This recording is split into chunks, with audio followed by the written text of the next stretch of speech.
તો અમરેલીમાં પ્રભારી મંત્રી જીતુ વાઘાણીનો આક્રમક અંદાજ જોવા મળ્યો। શહેરમાં ચાલતા વિકાસ કામોનું સ્થળ પર જઈને નિરીક્ષણ કર્યું। લીલિયા રોડ પરના પુલની બંને તરફ રોડ ખરાબ જોવા મળ્યો। ખરાબ રોડના કારણે સ્થળ પર હાજર અધિકારીઓનો ઓધળો પણ લીધો।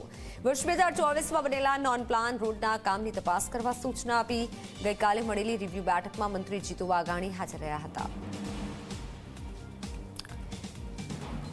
વિકાસ કામોનું સ્થળ પર જઈ કૃષિમંત્રી જીતુ વાઘાણીએ નિરીક્ષણ કર્યું। લીલિયા રોડ પરના પુલની બંને તરફનો રોડ અત્યારે ખરાબ છે। સ્થાનિકોની ઘણા સમયથી માંગ છે, ત્યારે આ રોડનું નિરીક્ષણ કર્યું। કામગીરીનું પણ નિરીક્ષણ કર્યું હતું।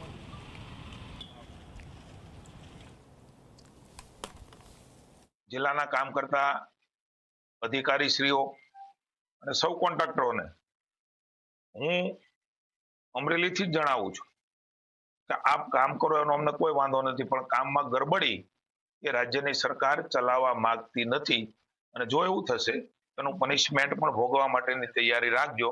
અધિકારીશ્રીઓએ પણ એમની જવાબદારી સંપૂર્ણ રીતે નિભાવવાની છે।